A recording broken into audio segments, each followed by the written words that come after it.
Hello, this is Kamlesh Ahuja. Ahuja sir की chemistry class. आज वाली क्लास के अंदर हम काइनेटिक गैस इक्वेशन के बारे में डिस्कस करेंगे। ये KTG kinetic theory of gases के पोस्टुलेट पर बेस्ड है। इसका डेरिवेशन हमारे सिलेबस में नहीं है, तो मैं डायरेक्ट इस इक्वेशन को पहले लिख रहा हूं और फिर इसके कंसेप्ट्स को डिस्कस करते हैं और इसके एप्लीकेशंस को देखेंगे। फिजिक्स के अंदर इसका पूरा डेरिवेशन है। तो PV equals to 1/3 mn square. तो P is the pressure of gas, V is the volume of gas. Small m क्या है? स्मॉल m यहां हो गया mass of one gas molecule in ग्राम।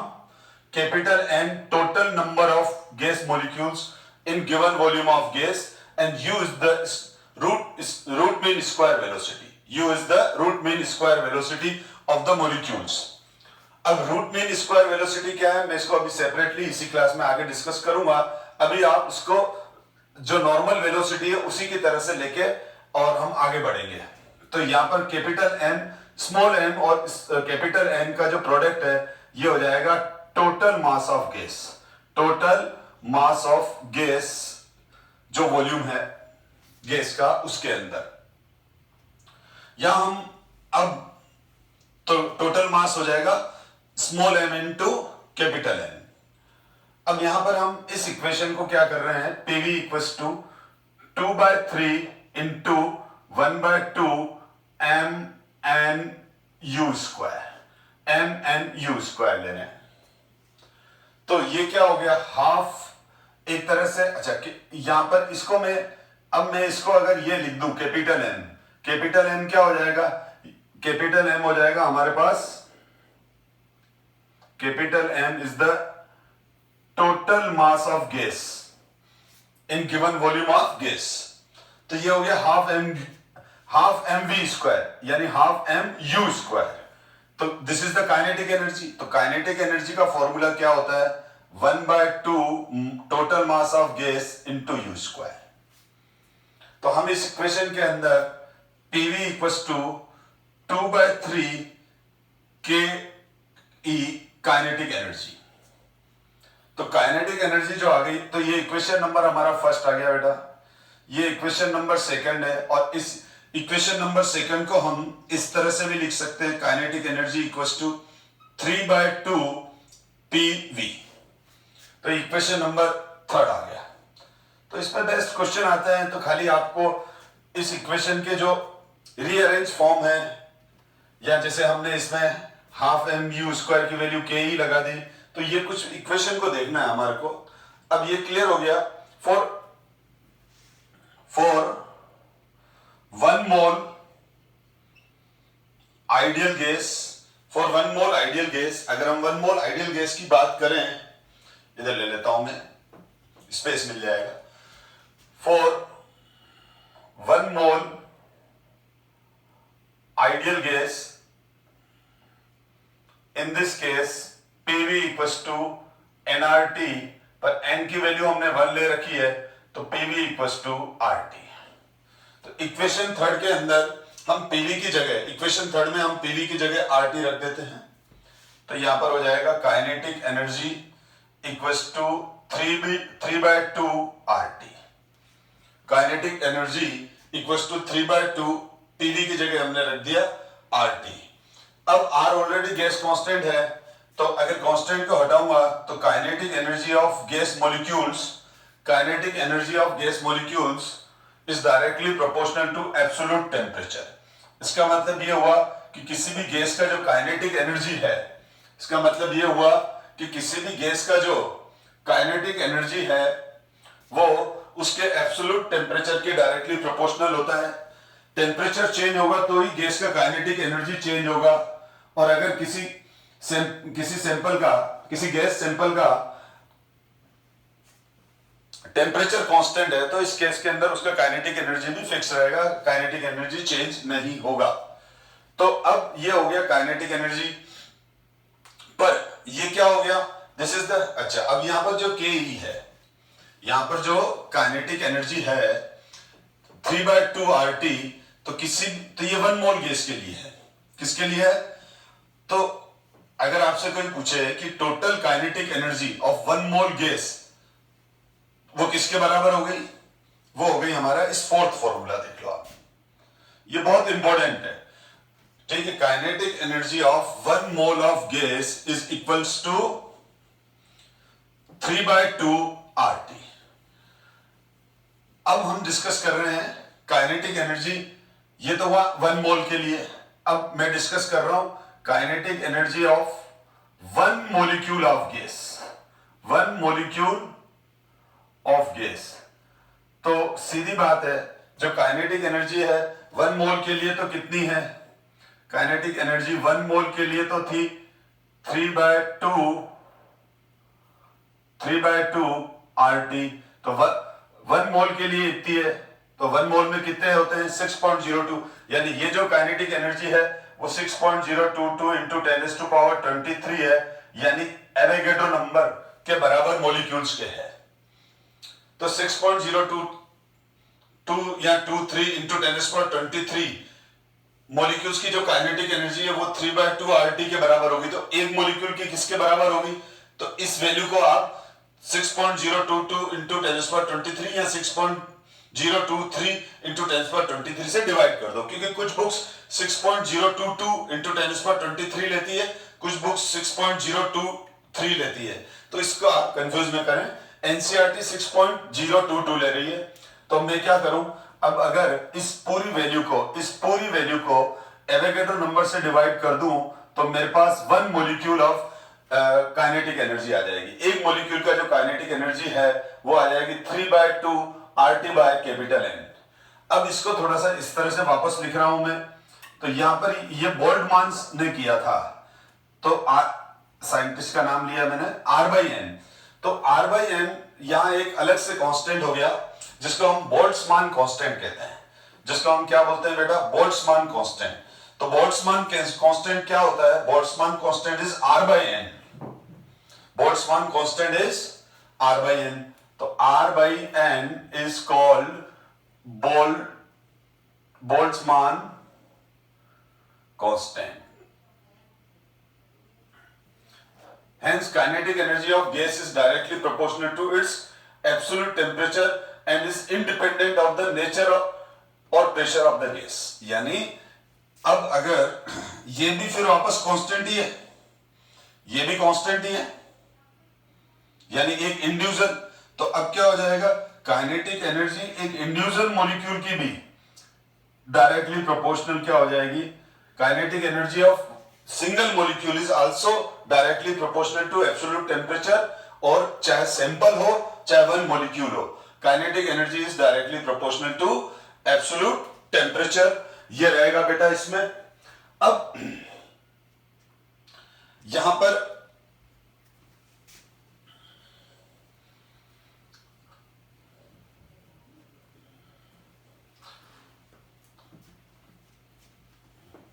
आगे डिस्कस करते हैं।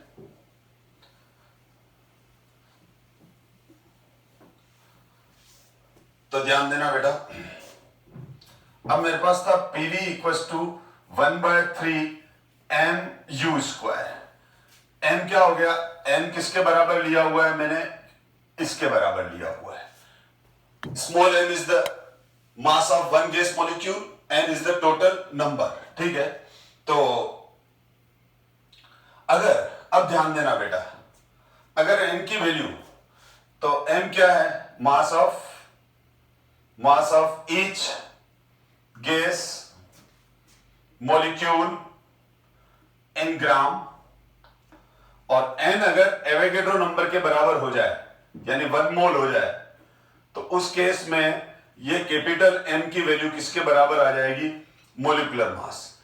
क्योंकि मोलिकुलर मास क्या होता है? 1 मोल गैस का अगर मास ग्राम में ले लिया जाए तो वो ग्राम पर मोल में आ जाता है, क्योंकि मोलिकुलर मास की यूनिट क्या होती है? मोलिकुलर मास की यूनिट U भी होती है। U मतलब यूनाइटेड, U मतलब क्या होता है? U मतलब 1 एटॉमिक मास यूनिट, 1 AMU, ठीक है। तो कैपिटल M मोलिकुलर मास कब होगा? जब N की वैल्यू एवोगैड्रो नंबर के बराबर होगी। तो मैं अगर 1 मोल गैस के लिए बात करूं जब, तो यहां कैपिटल M क्या हो जाएगा, मोलिकुलर मास हो जाएगा। और अगर M की वैल्यू एवोगैड्रो नंबर के बराबर नहीं है, तो उस केस के अंदर वो टोटल मास ऑफ गैस तो होगा, पर वो टोटल मास ऑफ गैस उस मोलिकुलर वैल्यू को, उसके मोलिकुलर मास को डिफाइन नहीं करेगा, मोलिकुलर मास नहीं होगा। तो ये तो मोल कंसेप्ट में पढ़ा चुका हूं मैं, फिर भी मैंने आपको बताया कि किसी भी गैस के 1 मोल का जो टोटल मास आ जाता है ग्राम में, वही उसका मोलिकुलर मास होता है। तो यहां पर मैं ले रहा हूं 1 मोल के लिए। तो अब ये हो गया। अब यहां U स्क्वायर किसके बराबर आ जाएगा, U स्क्वायर आ जाएगा 3 PV upon capital M, 3 PV upon capital M आ जाएगा। अब मैं स्क्वायर हटाऊंगा तो ये आ जाएगा 3 PV अपॉन कैपिटल M।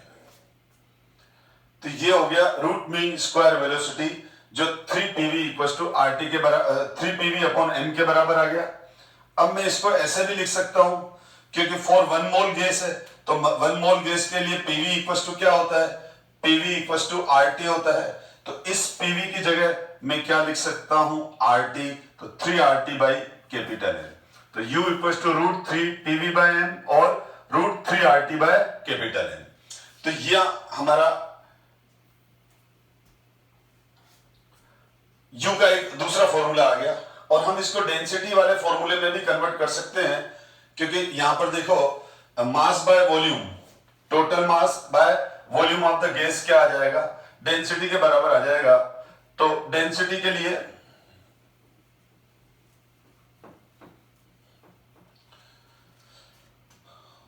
तो यहां पर हमारे पास U का फॉर्मूला है, U क्या हो जाएगा 3 PV बाय M। तो V बाय M को क्या लिखूंगा 1 बाय D, क्योंकि D किसके बराबर होता है M बाय V। M क्या, total mass of gas upon volume. तो मैं V बाय M की जगह क्या लिख सकता हूं, V बाय M की जगह लिख सकता हूं 3P, और V बाय M की जगह लिख दिया 1 बाय D। तो ये एक और फॉर्मूला आ गया। तो root mean square velocity 3 PV by M, root mean square velocity 3RT by M, और root mean square velocity 3P by density of gas. तो अब न्यूमेरिकल में आपको जो डेटा दे रखे हैं उसके अकॉर्डिंग हम, न्यूमेरिकल में जो डेटा दे रखे हैं हमको, उसके अकॉर्डिंग हम क्या यूज करेंगे, फॉर्मूला यूज करके और आंसर निकालेंगे। तो ये तो काइनेटिक थ्योरी ऑफ गैस थी, जिसपे बेस्ट सीधे डायरेक्ट क्वेश्चन ही बनते हैं। वो कुछ क्वेश्चन प्रैक्टिस कराऊंगा तो आपको समझ में आ जाएगा कि इस पे क्वेश्चंस किस तरह के बनते हैं। तो हम अब यहां पर देखते हैं और आगे बढ़ते हैं। तो काइनेटिक एनर्जी, इसका मतलब हमारे पास एक चीज और क्लियर कर दूं मैं, जो काइनेटिक एनर्जी है वो क्या है, हाफ MU स्क्वायर, ठीक है। अब यहां पर क्या हो जाएगा, हाफ M फिर कांस्टेंट है, किसी भी गैस का जो गिवन मास है वो कांस्टेंट है। For given mass of gas, for given mass of gas, in this case kinetic energy is directly proportional to U square। अब इस केस में क्या हो जाएगा, काइनेटिक एनर्जी, तो हमने क्या रिजल्ट निकाला, कंक्लूजन निकाला कि एक तो kinetic energy root mean square velocity के स्क्वायर के डायरेक्टली प्रोपोर्शनल होती है, और दूसरा काइनेटिक एनर्जी एब्सोल्यूट टेम्परेचर। तो इक्वेशन फर्स्ट और इक्वेशन सेकंड से हम इक्वेशन थर्ड बना सकते हैं। तो जब ये दोनों एक, ये भी काइनेटिक एनर्जी के डायरेक्टली प्रोपोर्शनल है U स्क्वायर, और ये भी है, तो हम ये भी लिख सकते हैं फिर U square directly proportional to U square directly proportional to T, capital T, और U equals to U directly proportional root T। इसका मतलब किसी भी गैस का जो रूट मीन स्क्वायर वेलोसिटी है वो डायरेक्टली प्रोपोर्शनल होगा square root of temperature, square root of temperature. तो इसका मतलब ये हुआ कि अगर टेम्परेचर 0 है, इसका मतलब ये हो गया कि अगर टेम्परेचर क्या है, टेम्परेचर 0 है, तो इस केस में तो हमने क्या देखा, u directly proportional to root T है, और अगर t इक्वल्स टू 0 केल्विन है तो u की वैल्यू भी 0 हो जाएगी। इसका मतलब गैस बॉटम में सेटल हो जाएगी, गैस में कोई मोशन नहीं रहेगा। तो एब्सोल्यूट 0 केल्विन टेम्परेचर पर किसी भी मॉलिक्यूल के अंदर नेट वेलोसिटी क्या हो जाएगी, 0 हो जाएगी। और अगर u की वैल्यू 0 है तो ke की वैल्यू भी 0 हो गई। ठीक है, इसका मतलब एब्सोल्यूट 0 केल्विन टेम्परेचर पर रूट मीन स्क्वायर वेलोसिटी या किसी भी तरह की वेलोसिटी 0 होगी और काइनेटिक एनर्जी भी 0 होगी। अब आते हैं हम नेक्स्ट पॉइंट पर हैं। मैक्सवेल ने वेलोसिटी डिस्ट्रीब्यूशन डिस्कस किए और डिफरेंट टाइप की वेलोसिटीज डिस्कस की। तो इसको हम देखते हैं। तो Maxwell distribution of molecular speeds, ये आज वाली जो क्लास है वो एनसीईआरटी बुक के अंदर नहीं है, ये तो खाली मैं आपको जेईई मेंस और नीट के हिसाब से बता रहा हूं। बाकी 11th के बोर्ड एग्जाम सिलेबस में नहीं है, 11th का बोर्ड तो नहीं होता है, पर एनसीईआरटी का जो करिकुलम है उसके अंदर ये grams diffusion law, kinetic theory of gases की, ये जो काइनेटिक थ्योरी ऑफ गैसेस की पोस्टुलेट तो है, लेकिन काइनेटिक गैस इक्वेशन हमारे सिलेबस में नहीं है। तो 11 लोकल एग्जाम्स में ये इन पे बेस्ट क्वेश्चन नहीं आते हैं, और इसी तरह से Maxwell distribution of molecular speeds पे भी नहीं आते हैं। तो यहां पर Maxwell distribution of molecular speeds क्या है, इसको समझाने के लिए मैं एक जस्ट एग्जांपल ले रहा हूं कि मैक्सवेल का कंसेप्ट क्या है। मैक्सवेल का कंसेप्ट ये है कि ना, एक गिवन टेम्परेचर पर जो हमारे पास गैस का सैंपल है, तो उस गैस के सैंपल के अंदर सपोज करो 1 मोल मॉलिक्यूल्स हैं, 6.023 इंटू 10⁻23 मॉलिक्यूल्स हैं। तो ये इतने सारे मॉलिक्यूल्स हैं, तो ये कोई सारे के सारे मॉलिक्यूल एक यूनिफॉर्म स्पीड से मूव नहीं करते, इनमें एक यूनिफॉर्म वेलोसिटी नहीं होती है। ये बहुत सारे जो मॉलिक्यूल्स हैं, ये मॉलिक्यूल्स की हर मॉलिक्यूल की स्पीड दूसरे मॉलिक्यूल से डिफरेंट होती है, और ये मॉलिक्यूल जब मोशन में होते हैं तो एक दूसरे से कोलाइड भी करते हैं। तो कुछ मॉलिक्यूल्स पहले के कंपैरिजन में अपनी स्पीड बढ़ जाती है और कुछ की कम हो जाती है। यानी कहने का मतलब ये है कि है ना, एक इंडिविजुअल मॉलिक्यूल की बात करें तो उस मॉलिक्यूल की वेलोसिटी, स्पीड रेगुलर टाइम के साथ बहुत तेजी से चेंज होती रहती है। जैसे कोलिजन होने के जस्ट बाद उस मॉलिक्यूल की स्पीड या वेलोसिटी चेंज हो गई, फिर नेक्स्ट कोलिजन हुई, तो हर कोलिजन के बाद after every collision velocity of gas molecules change. तो मैं ये कह सकता हूं, इतने सारे गैस मॉलिक्यूल्स हैं, तो सारे के सारे गैस मॉलिक्यूल्स की जो वेलोसिटी है वो रेगुलरली चेंज होती रहती है ड्यू टू कोलिजन्स। कुछ बहुत फास्ट हो जाते हैं, कुछ बहुत स्लो हो जाते हैं, कुछ मीडियम स्पीड पे आ जाते हैं। पर क्या होता है, एक पर्टिकुलर फ्रिक्शन ऐसा होता है गिवन टेम्परेचर पर, जहां जिसका फ्रिक्शन सबसे ज्यादा होता है, तो उसको हम बोलते हैं मोस्ट प्रोबेबल वेलोसिटी। जैसे मैं एक एग्जांपल दूं कि जैसे किसी भी बोर्ड एग्जाम का रिजल्ट डिक्लेयर हुआ, तो अब जब वो रिजल्ट डिक्लेयर हुआ तो उस केस में क्या हो जाएगा, जिन स्टूडेंट के 99% या 98 ले लो, चलो 98 और 98 से अबव परसेंट वाले बच्चों का फ्रिक्शन बहुत कम होगा। फिर 90 अबव से 98 तक का फ्रिक्शन ज्यादा होगा। 85 से 90% के बीच का फ्रिक्शन और ज्यादा होगा। 80 से 85 वालों का और ज्यादा होगा, और इसी तरह से एक रेंज बना दी मैंने, या इस रेंज को मैं 5% में कन्वर्ट कर देता हूं कि जैसे मेरे पास जो स्टूडेंट 95% से के और 100% के बीच में है, अगर उनका अमाउंट उन स्टूडेंट की वैल्यू, सपोज करो एक एग्जांपल ले लेता हूं, 100 है, तो अब क्या हो जाएगा 90% टू 90 बिलो 95%, ठीक है ना, लेस देन 95, ये अबव ये हो गया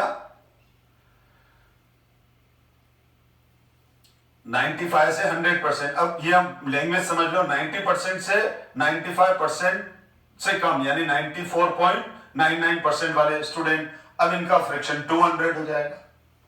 अब दूसरा जो है 85% टू 90% वाले स्टूडेंट्स का जो फ्रैक्शन है, ठीक है, 90 से कम, ठीक है, 90 पे यहां आ जाएंगे 95 तक, 95 से थोड़ा सा कम, लेकिन 95 आते हम यहां आ रहे हैं, ठीक है ना। तो अब 90% तक के स्टूडेंट का फ्रैक्शन 300 हो गया। अब इसी तरह से मैंने 80% टू 85% के बीच का जो फ्रैक्शन है वो 400 ले लिया, और इसी तरह से अब यहां ले लूं मैं 75 टू 80%, इसका ले लिया मैंने 500, और फिर उसके बाद आ जाता है 70% टू 75% के का जो फ्रैक्शन है वो 450 है। 75 से कम आ जाए यानी 65% टू 70%, इनका फ्रैक्शन आ गया 375, कुछ भी ले सकते हैं, अजम्पशन ले रहा हूं। और इसी तरह से आते आते आते एक जो फ्रैक्शन होगा जो 0% से 5% के बीच के जो बच्चे होंगे वो हो सकता है 10 ही हों, जिन्होंने कितना परसेंट गेन किया है 0% से। और इसी तरह से यहां और भी रेंजेस है, स्पेस नहीं है मेरे पास, जगह नहीं तो मैंने नहीं लिखी, तो सबके अपने अलग अलग परसेंटेज होंगे, ठीक है ना।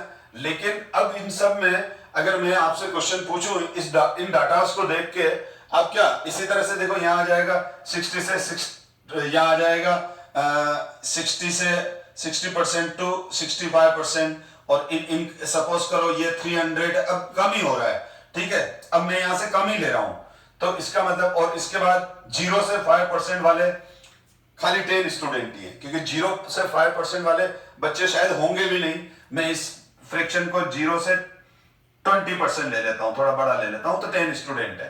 तो कहने का मतलब क्या हो गया, ये मैंने एक है तो सारे स्टूडेंट है, ठीक है, लेकिन उनके स्टूडेंट का जो रिजल्ट है, तो 95% से 100% के बीच में जो स्टूडेंट है उनका फ्रैक्शन 100 है, ठीक है।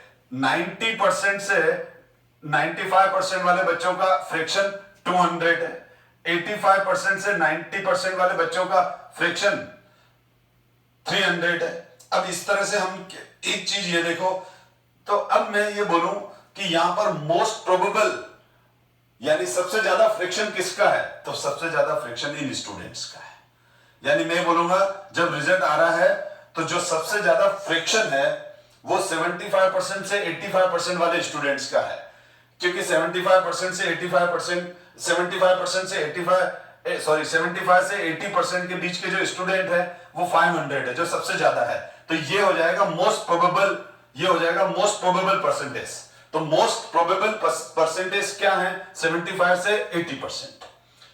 तो मैं आपको मोस्ट प्रोबेबल की बता रहा था। तो बहुत ज्यादा अच्छा रिजल्ट भी बहुत कम स्टूडेंट्स का होगा, वेरी पुअर रिजल्ट्स भी बहुत कम स्टूडेंट्स का होगा, ठीक है। और फिर बाद में वो डिपेंड करता है कंडीशंस पर, ठीक है। वो कंडीशंस क्या है वो हम डिस्कस कर रहे हैं। लेकिन मोस्ट प्रोबेबल वेलोसिटी का मतलब ये हो गया कि हमारे पास कोई गैस सैंपल है गिवन टेम्परेचर पर, हमारे पास कोई गैस सैंपल है गिवन टेम्परेचर पर। तो अब उस केस के अंदर क्या होगा, उस केस के अंदर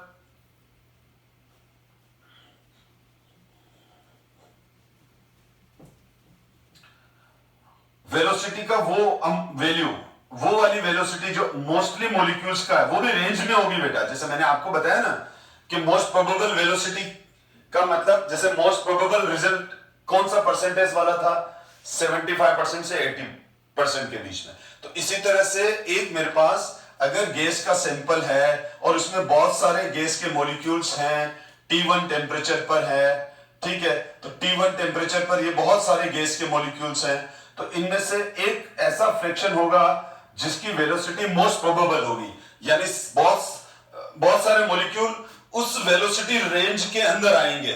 जैसे बहुत सारे, सबसे ज्यादा स्टूडेंट किस रेंज में आ रहे थे, 75% से 85% वाले, तो मैं बोलूंगा मोस्ट प्रोबेबल परसेंटेज स्टूडेंट्स के कौन से हैं, 75 से 80% वाले। इसी तरह से एक गिवन टेम्परेचर पर मॉलिक्यूल्स की तो डिफरेंट स्पीड्स होगी, पर एक पर्टिकुलर टेम्परेचर पर एक फ्रिक्शन ऐसा होगा, एक हाईएस्ट फ्रिक्शन ऐसा होगा जो एक पर्टिकुलर रेंज वाली वेलोसिटीज को फॉलो अप करेंगे, उस को हम बोलेंगे मोस्ट प्रोबेबल वेलोसिटी। और ये मोस्ट प्रोबेबल वेलोसिटी के ये 3 ग्राफ बने हुए हैं बेटा। पहला बना हुआ है T1, ये जो ब्लू वाला ग्राफ है ये T1 टेम्परेचर पे बना हुआ है, ये T1 टेम्परेचर पे बना हुआ है, ये फ्रैक्शन ऑफ मॉलिक्यूल्स है, ये फ्रैक्शन ऑफ इस एक्स एक्सिस पर फ्रैक्शन ऑफ मॉलिक्यूल्स है, वाई पर वेलोसिटी लिखा हुआ है, वाई एक्सिस पर क्या है बेटा, वेलोसिटी है। ब्लू वाला जो ग्राफ है वो T1 टेम्परेचर पर है, ठीक है। अब ये रेड वाला ग्राफ क्या आ गया, T2 टेम्परेचर पे आ गया। तो क्या होगा, जैसे ही हम टेम्परेचर इंक्रीज करेंगे, जैसे ही हम टेम्परेचर इंक्रीज करेंगे T1 से T2, जैसे इसका टेम्परेचर हमने T1 से T2 बढ़ाया, तो मैंने अभी बताया जैसे ही टेम्परेचर बढ़ाएंगे तो टेम्परेचर डायरेक्टली प्रोपोर्शनल क्या होता है, वेलोसिटी, ठीक है। अभी हमने देखा था कि U directly proportional to √T आया ही था, तो इसका मतलब टेम्परेचर बढ़ते ही सारे गैस मॉलिक्यूल्स का स्पीड बढ़ेगी। तो होगा क्या, ये जो फ्रिक्शन है वो इस ग्राफ में लेफ्ट की तरफ जाएगा। देखो, एक हमारे पास ब्लू वाला ग्राफ है, एक हमारे पास तो ब्लू वाला ग्राफ है। तो पहले ब्लू वाले ग्राफ को देखो बेटा। तो ब्लू वाला ग्राफ जो है वो लिया हुआ है, ब्लू वाला ग्राफ जो है वो लिया हुआ है हमारा T1 टेम्परेचर पर, और ये जो शेड है ये उस फ्रैक्शन को बता रहा है। और यहां पर जो ये जो मैंने रेड पॉइंट कर दिया या ब्लैक पॉइंट कर देता हूं इसको, ये जो ब्लैक पॉइंट है ये α1 है। तो T1 टेम्परेचर से ज्यादा T2, T2 से ज्यादा T3, और ये α1 है, और इसका फ्रिक्शन F1 है, इसका फ्रिक्शन F1 है। यानी यहां से लेके ये ब्लैक वाली लाइन की जो हाइट है वो फ्रिक्शन को बता रही है।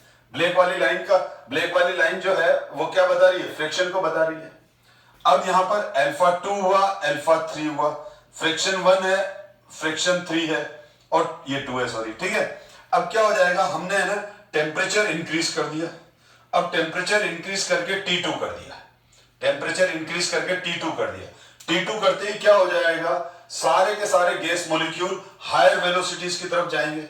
इसीलिए ये ग्राफ, रेड वाला ग्राफ देखो, अब रेड वाले ग्राफ को फोकस करो, ब्लू वाले को नहीं देखो। तो हमने क्या देखा, सारा फ्रिक्शन हायर वेलोसिटीज की तरफ मूव कर गया, सारा फ्रिक्शन किधर मूव कर गया, हायर वेलोसिटीज की तरफ। और अब जो ये रेड वाला है, अब जो ये रेड वाला एरिया है ये टोटल फ्रिक्शन को बता रहा है। जो ब्लू वाला T1 पर था और रेड वाला T2 पर है। T2 टेम्परेचर ज्यादा हायर है, तो टेम्परेचर बढ़ने से इन सारे गैस मॉलिक्यूल्स का वेलोसिटी बढ़ गई। तो वेलोसिटी बढ़ने से क्या होगा, ये सारा फ्रिक्शन किस तरफ गया, उधर गया। तो पहले फ्रिक्शन कम एरिया में था इसलिए हाइट ज्यादा थी, अब ये ज्यादा एरिया में चला गया क्योंकि हायर वेलोसिटीज के मॉलिक्यूल्स बढ़ते जाएंगे। जैसे जैसे हम टेम्परेचर इंक्रीज करते जाएंगे, ठीक है, तो लो वेलोसिटी वाले मॉलिक्यूल्स का तो फ्रिक्शन कम होता जाएगा और हायर मॉलिक्यूल्स का फ्रिक्शन इंक्रीज होता जाएगा। तो अब वापस यहां पर ये जो ब्लैक लाइन है सेकंड वाली, जिसको ये वाली जो ब्लैक लाइन है जो मैंने अब बना रहा हूं मैं, ये फिर α2 हो जाएगा। ये क्या हो जाएगा, α2 हो जाएगा। तो α2 की वैल्यू α1 से ज्यादा किसकी वैल्यू है, देखो अल्फा 1 यहां आ रहा है, ये अल्फा 1 है और ये अल्फा 2 है, तो अल्फा 1 से ज्यादा कौन है? अल्फा 2 है। और लेकिन यहां पर देखो ये जो हाइट है, यहां पर जो ये है, ये क्या है? ये फ्रिक्शन है F1, ठीक है, और ये फ्रिक्शन है हमारे पास F2।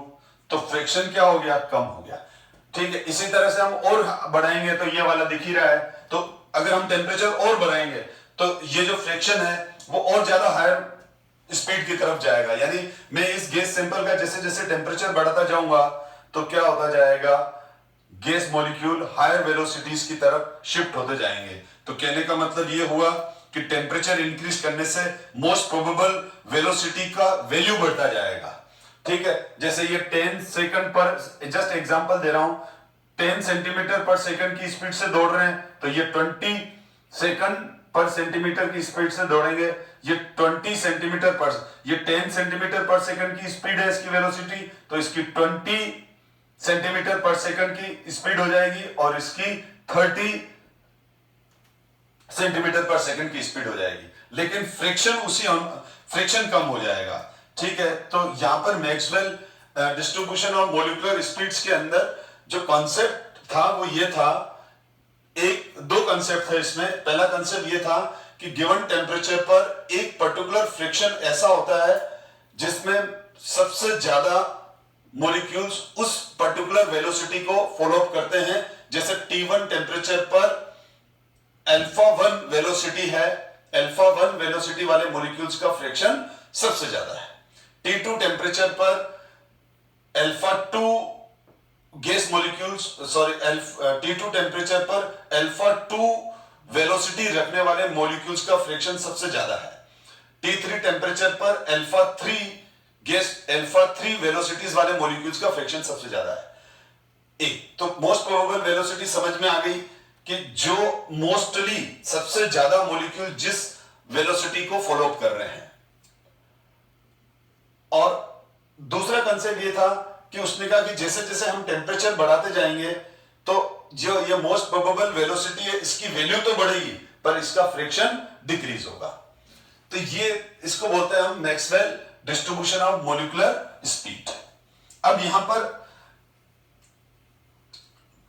पर हमने एक वेलोसिटी तो पढ़ी, रूट मीन स्क्वायर वेलोसिटी, दूसरी मोस्ट प्रोबेबल वेलोसिटी, और तीसरी होती है average velocity.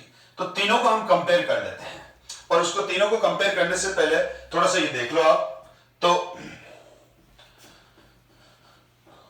Just a minute. Maxwell distribution of molecular speeds, मैं इसको रीड कर देता हूं, इसे जरूरत नहीं, जो पढ़ाया वो ये।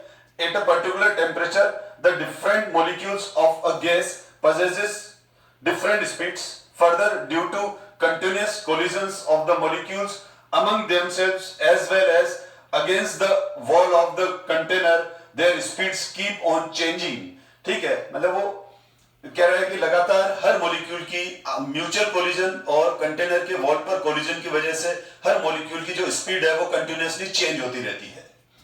Maxwell and Boltzmann however showed that as a result of collisions, though some molecules are speed up and some other are slow down, and hence the fraction of molecule possessing particular speed remain constant at constant temperature. This is called Maxwell-Boltzmann distribution. ठीक है, क्या बोल रहा है? However showed that as a result of collisions, though some molecules are speed up and some other are slow down. ठीक है, collision की वजह से कुछ की स्पीड बढ़ेगी और कुछ की कम हो जाएगी, and hence the fraction of molecule possessing particular speed remains constant at constant temperature. This is called Maxwell-Boltzmann distribution. ठीक है, क्योंकि एवरेज वेलोसिटीज तो कांस्टेंट रहेगी, क्योंकि कुछ की स्पीड बढ़ गई तो कुछ की कम हो गई।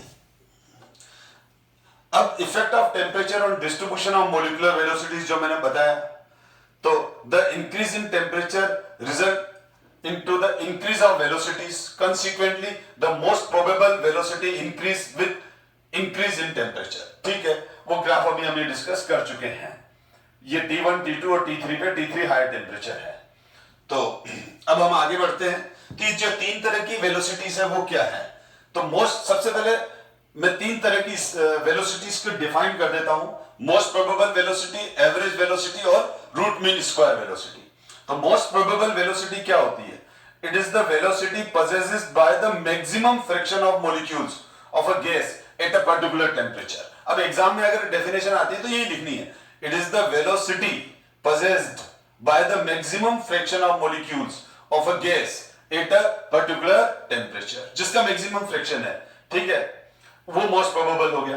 Average velocity, it is the arithmetic mean of the different velocities of the molecules present in a given sample of gas. Simple average निकालना है, सिंपल हमको क्या निकालना है? एवरेज निकालना है। यानी एवरेज वेलोसिटी को हम न्यू बुक के अंदर वी बार या न्यू बार से रिप्रेजेंट करते हैं, और इसका जो फॉर्मूला होता है बेटा वो होता है n1 v1 plus n2 v2 plus n3 v3 dash dash dash divide by n1 plus n2 plus n3।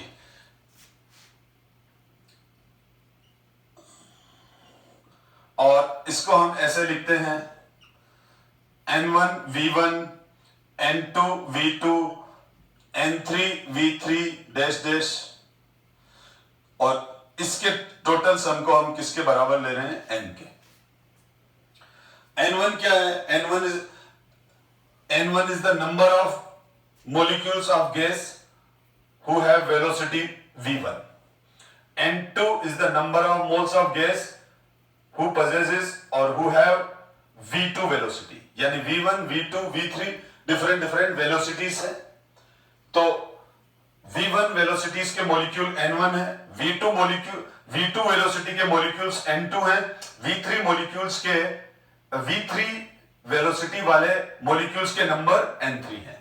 तो n या n1 n2 n3 number of gas molecules हैं जो डिफरेंट स्पीड से मूव कर रहे हैं। n1 मॉलिक्यूल्स वो हैं जो v1 वेलोसिटी से मूव कर रहे हैं, n2 मॉलिक्यूल्स वो हैं जो v2 वेलोसिटी के साथ मूव कर रहे हैं, n3 वो हैं जो v3 के साथ कर रहे हैं, और इन सब का जो सम हो जाएगा वो कैपिटल N हो जाएगा। ये होती है एवरेज वेलोसिटी। और इसी तरह से अगर हम रूट मीन स्क्वायर वेलोसिटी की बात करें तो it is the square root of the average.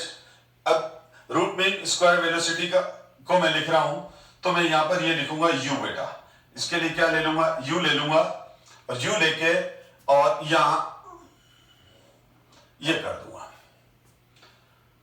और साथ में इधर स्क्वायर लगा दो। तो this is the root mean square velocity. ये रूट मीन स्क्वायर वेलोसिटी का फॉर्मूला आ गया, इसी में चेंज कर दिया। तो देखो, it is the square root of the average of the square of the different velocities, average of the square of the different velocities, square of the different velocities, square of the different velocities. तो इसको हम क्या बोलते हैं? Root mean square velocity. It is the square root of the average of the square of the different velocities of the gas molecules. It's given by this relation. तो अब यहां पर ध्यान देना बेटा, हम आगे बढ़ते हैं। अब यहां पर जो तीन तरह की जो वेलोसिटीज हो गई हमारे पास, अब हमारे पास तीन तरह की वेलोसिटीज आ गई, तो इसको वापस हम कंपैरेटिवली डिस्कस कर रहे हैं। बस क्लास ओवर होने वाली है बेटा, छोटा सा 2-4 मिनट का पॉइंट और है। तो हमारे पास है